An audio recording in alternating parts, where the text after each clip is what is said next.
Tevye,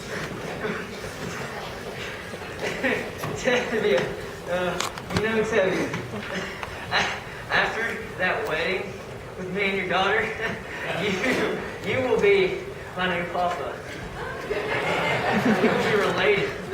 Papa? I always wanted a son.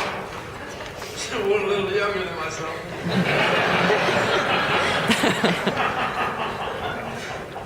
Good evening. Good evening, Constable. What's the celebration? Tevye's marrying off his oldest daughter. Oh, my congratulations, Tevye. Thank you, Your Honor. I'm going to tell you, I'll give you some news I just told you, as a friend. Yes, Your Honor. And I'm giving you this news because I like you. You're a decent person, even though you are a Jewish dog. Well, thank you, Your Honor. It's not every day you get a compliment like that. We have received orders that sometime soon this district is to have a little unofficial demonstration. My pogrom? Here? No, just a little unofficial demonstration. I'll live. Not too serious, just some mischief. Just so as if an inspector comes through, he will see we've done our duties. Personally, I don't know that has to do with trouble between people, but I thought I could tell you and you tell the others. Well, thank you, Your Honor. I just said so myself. It's too bad I'm not a Jew. That's what I like about you, Tevye. Always joking. And congratulations again for your daughter. Dear God, you have to send me the news like that today of all days. I realize we're the chosen people, but every once in a while, couldn't you choose someone else? Anyways, thanks for sending a husband for my daughter's daughter. But God.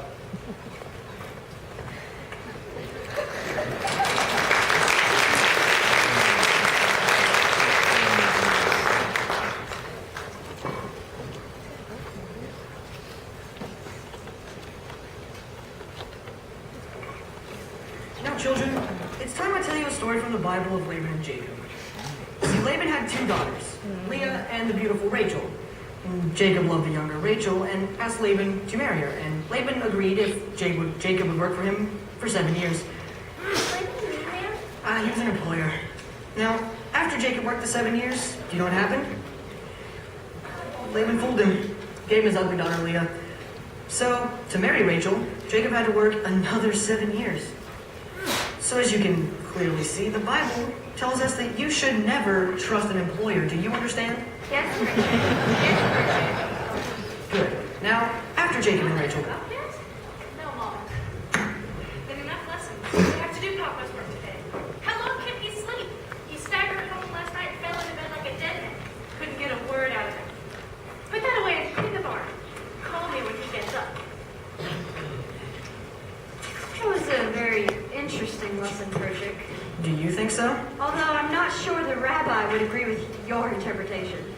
Oh, well, neither, I suppose, with the rabbi's son. My little sisters have big tongues.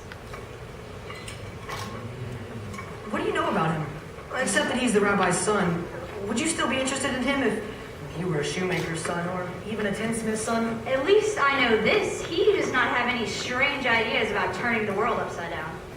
Of course, any strange idea would be new to you. You know, the Lord said let there be light. Yes, but he wasn't talking to you personally. You have spirit. Even a little intelligence, perhaps. Thank you. But what good is your brain?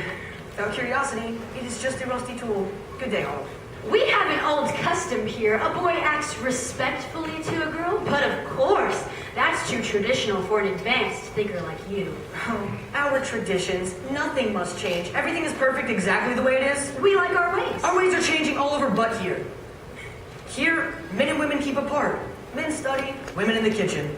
Boys and girls can't touch each other, shouldn't even look at each other. I'm looking at you. And you're very brave. You know, in the city, boys and girls can be affectionate without the permission of a matchmaker. They hold hands together. They even dance together. Do dances like this.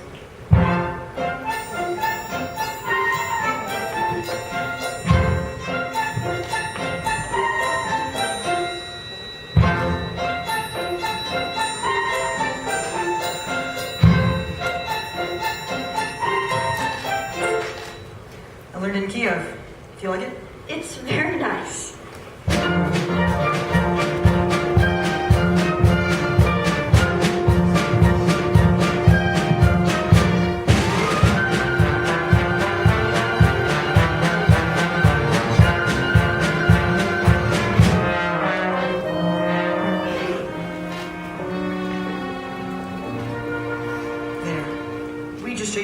custom. Yes, well, I mean, you're welcome. I mean, good day. Good day.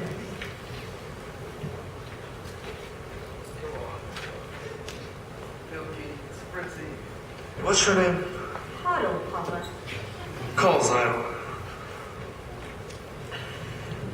Red Perchik, how did lessons go today?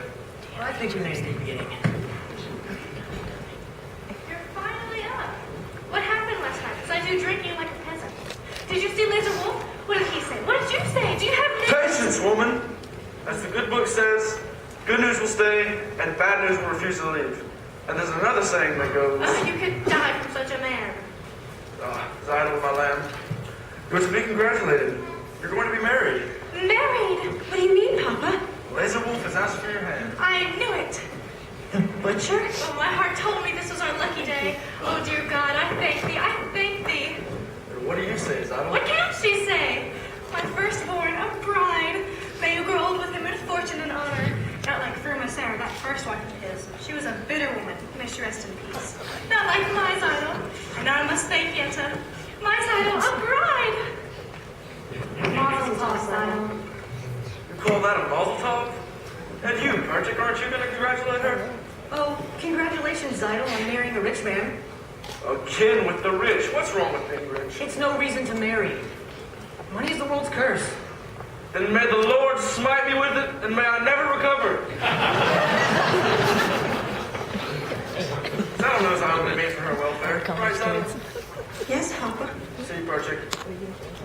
Yeah, I see very well. Well, Zylo, are you happy with this blessing? Papa. What is it? What is it? Papa, I don't want to marry him. I can't marry him. I can't. What do you mean you can't? If I say you will, you will. Papa, if it's a matter of money, I'll do anything. I'll hire myself out as a servant. I'll dig ditches. I'll haul rocks. Just don't make me marry him, Papa, What's please. wrong with Laser? He likes you. Papa, I will be unhappy with him. All my life I'll be unhappy. I'll take ditches. I'll haul rocks. But we made an agreement. And with us, it's an agreement's an agreement. Is that more important than I am, Papa? Papa, don't force me. I'll be unhappy all my days. All right. I won't force you. Seems I was not ordained to have a little happiness in my old age after all my hard work. Reptavia! Not now. Reptavia! Not now. Reptavia, may I speak with you? Not now, model. I have problems. That's what I wanted to speak to you about. I think I can help. Certainly. Like a bandage can help a corpse. Bye, Mom. At least listen to him, Papa. All right. You have a tongue. Talk. Reptavia, I hear you're arranging a match for Zylo. Oh, he has ears, too. I have a match for Zylo. You have a match for Zylo. A perfect fit, A perfect fit. like a glove. Like a glove. This match is made exactly according to measure. A perfect fit, like a glove, made to measure. Stop talking like a tailor and tell me who it is. Please don't shout at me. All right, model. Who is it? Who is it? Who is it? Who is it? Who is it, model? It's me. Myself. Him? Himself? Either you're completely out of your mind, or you're crazy. He must be crazy. Arranging a match for yourself? What are you? Everything? The bridegroom? The guest? The matchmaker all rolled into one? I assume you perform the ceremony. You must be crazy. Please don't shout at me, Reptavia. As for being my own matchmaker, I know it's a little unusual. A little unusual? It's crazy. Times are changing, Reptavia. The fact is, your daughters Idle and I gave each other a pledge over a year ago that we had married. You gave each other a pledge? Yes, Papa. We gave each other our pledge. They gave each other a pledge. Unheard of. Absurd. You gave each other a pledge. Unthinkable. And where do you think you are? In Moscow? Paris? And where do you think you are? America? And what do you think you're doing? You stitcher? You nothing? And who do you think you are?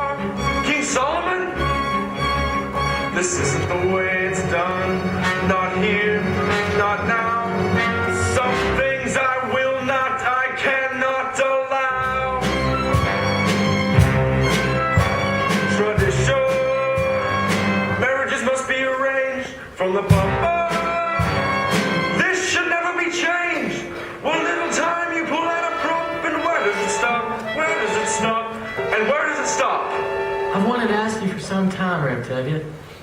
But first, I want to save up for my own sewing machine. Oh, stop talking nonsense. You're just a poor tailor. That's true, Reb Tevye. But even a poor tailor's entitled to some happiness. I promise you, Reb Tevye, your daughter will not starve.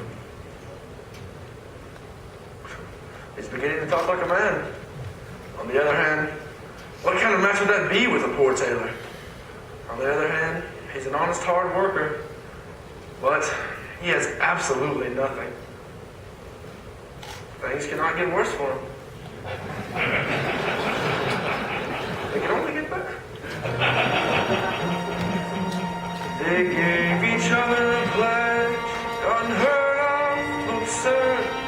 They gave each other a pledge, unthinkable. But look at my daughter's face. She loves him, she wants him. And look at my daughter's eyes, so hopeful. Tradition. Ah, children, when shall we make the wedding? Thank you, Papa. Reb Tevye, you won't be sorry. I'm sorry already. Thank you, Papa. Thank you, Papa. Well, thank you, Papa. Oh, Golda. What am I going to do about Golda? Hell? Mama, you were wonderful. No, it was a miracle. It was a miracle.